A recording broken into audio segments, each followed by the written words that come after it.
Hey gamers, today we're going to look at a hobby game, Iquazu. Let's check it out.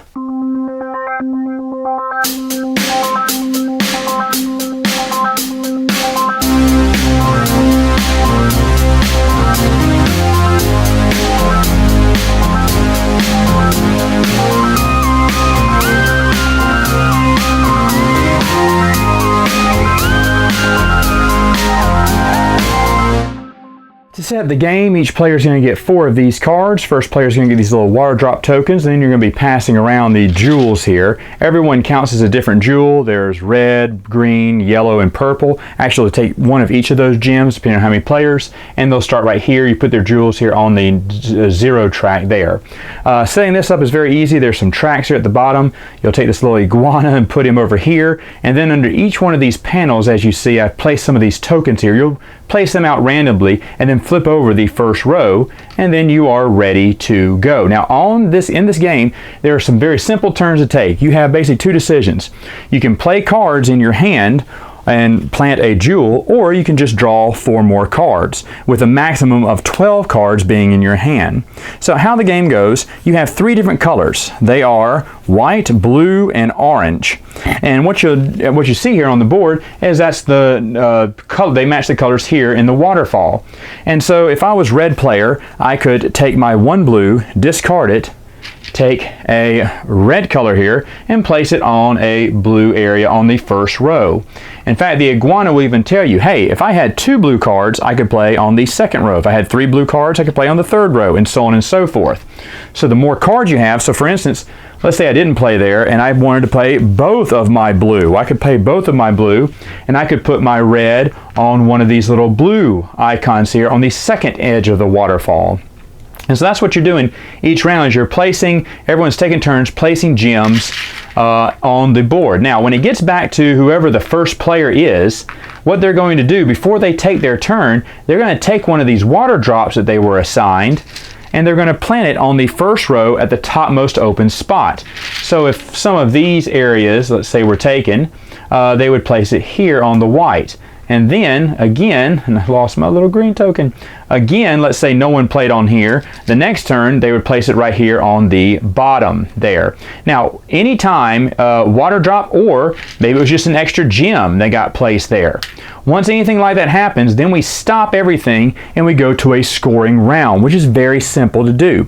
You're going to count things vertically and then horizontally. Now, this is for a 4-player game. If I flip this around, it'd be for a 3-player game. They also have a tile for a 2-player game as well. But basically, it just tells you how many points you get for first, second, third, or just first, or if it's 3 players, just first and second.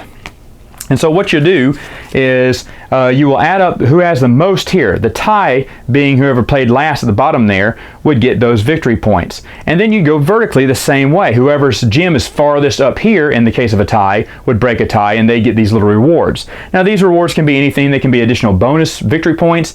The star token lets you take an additional turn. You can take back-to-back turns whenever you want to cash that in. This jewel token says, hey, I can, let's say that I wanted to, on my next turn, I wanted to play on the 4 orange, but I only have 1 orange. Well, I could cash this token in and say, okay, all these are orange. And so I could go 1, 2, 3, 4 and play a gem right there if I wanted to by cashing in that bonus. Some of them just give you extra cards. So instead of taking a turn to draw extra cards, you can just cash in this tile and then take a turn as well.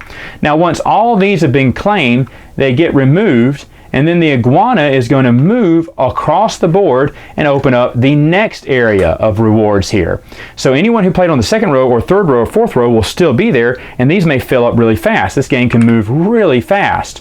And then of course you flip all these over, and then you start the round again. And of course this little waterfall token that fell, you just put it right over here to kind of cover up the board. You're going to keep sweeping and moving across the board until you get to the very last one, which would be here. As you see, these are dark blue because these are basically going to be all victory points. Now, of course, all these waterfall tokens would be on the other side. But what happens here is, once someone completes the final row that's here, then you're going to count out all the other points. They all go ahead and just max out. When you get the last one here, remember all these will be cleared. It'll just be these ones left.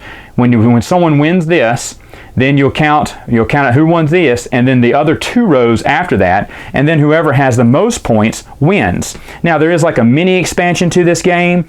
It's basically some extra tiles here, basically letting you maybe not forego putting a teardrop down, or moving one of your jewels up one across on the same level.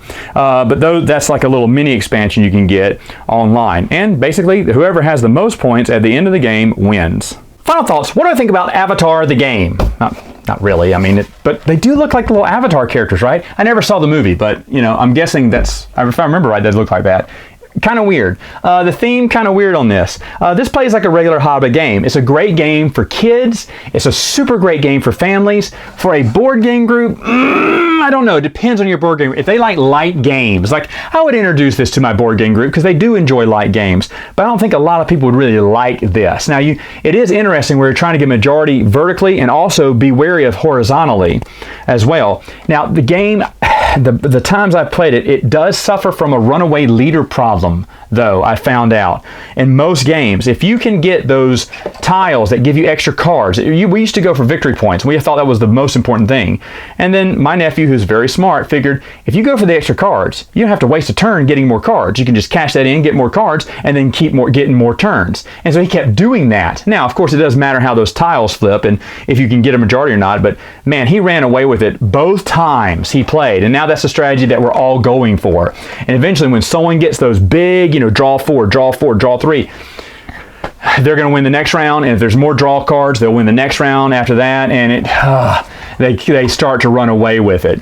But that's the only bad thing about it. And like I said, that may not be for every scenario, but in the scenarios we've played, it's really close, and then about the 3/4 of the way through, someone has obviously started winning, or halfway through, there's an obvious winner, and people are close, but this guy is always one step ahead because he didn't have to use a turn to get cards, and maybe you do. Some of the other special powers are really neat. The back-to-back turns is neat, but to be honest, I think the cards, getting the extra cards, are the most powerful chips in the game. Now, obviously, I haven't played with a mini expansion, so maybe I should mix those up and take some of those extra bonus cards out of the game. I plan on doing that, and maybe it'll solve that runaway leader problem. But should you get it? I don't know. I think it's a fun game. I got this super cheap. Amazon had it super cheap. I don't even know what had happened then, but it looked like a flash sale on it.